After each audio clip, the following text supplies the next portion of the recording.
I don't know how people sit there and do these perfectly put together videos, and it's taken me nearly an hour to do a 5-minute clip. So as usual, this video is not put together, but today I'm going to run you through the basic steps you need to take to open your first dropshipping store. So if you're anything like me, when I found out about dropshipping, I wanted to jump straight into it. I thought, yeah, this is easy, it looks simple, you know, there's loads of people doing it, they're all doing really well, they've all got flashy cars, and I thought I could do it.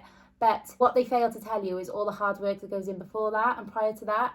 They do make it look really easy, and it's not by any means, but it can be simple. And once you have got the gist of it and you've learned the skill set, you can continue to use that in the future. So if you do spend the time teaching yourself about Shopify and opening a store, it means you can continue to try different brands, and it's all trial and error. As I always say, it's not a matter of if, but it's a matter of when. So as long as you stick to it, you will get there eventually. So when I found out about the dropshipping model, as I said, it looked really easy, looked really simple. But when I started doing my research, I realised there's a lot more to it than I thought. It didn't put me off in any way, but I was struggling to find a video that narrowed down all the steps you needed to take to kind of get yourself to the end result. Like anything, there's a process and steps you need to take to get to the end result or to get to where you want to be. So I was trying to find a video that simplified all the main steps so I could then go off and do my own research, but I just couldn't find anything. So this is the reason I did this video. I've had a lot of messages and people asking, you know, what's the steps they need to take to get started. So these are by no means all the steps you need to take to start dropshipping, but they are the basic overall steps that you can take and then do your own research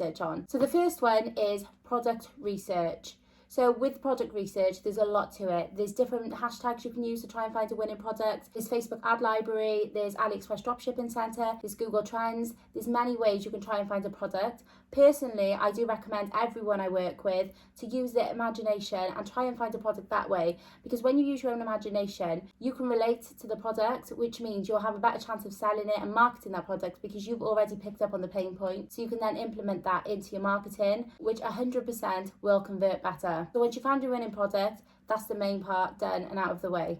2 is create a Shopify store. Now this is really easy. Just head over to shopify.com and make your account. Now Shopify have changed in the last couple of months, and you can now get 3 months for £3. So you're basically paying less than £5 for a 3-month trial, which is amazing. Before, Shopify used to offer a 2-week trial and then you had to start paying. So this is really good what they're doing now. Once you've opened a Shopify store, you can then go ahead, add your product, make it look all fancy, start doing all your content on Canva. Once all the fun part's done, you're then going to create a domain. So you're going to go to GoDaddy or Namecheap, and you can buy a domain for I think around £5-10, and you're going to add it to your Shopify store. Once you've connected to your Shopify store, it's done. You're now going to start marketing and selling your product, which is definitely the difficult but fun part. Now there's many routes you can go down. You can go down the organic marketing route and free marketing, or there are paid ads. As a lot of you know, I specialise in organic marketing. It's a very strong point of mine. I use generated content. I think it converts better, and the same with a lot of people I work with. They're having a lot of success with it too. As stated previously, these are the steps you need to take to open your dropshipping store. They're not all the steps you need to take. There is a lot in between that, as I said, but these are the basic steps to get you to the end, because I think a lot of people think that there may be more to it than what's on the surface, but there's not. So if you write these steps down, all you need to do then is go more in depth. So for example, step 1, product research. Go and find everything you need to do within that.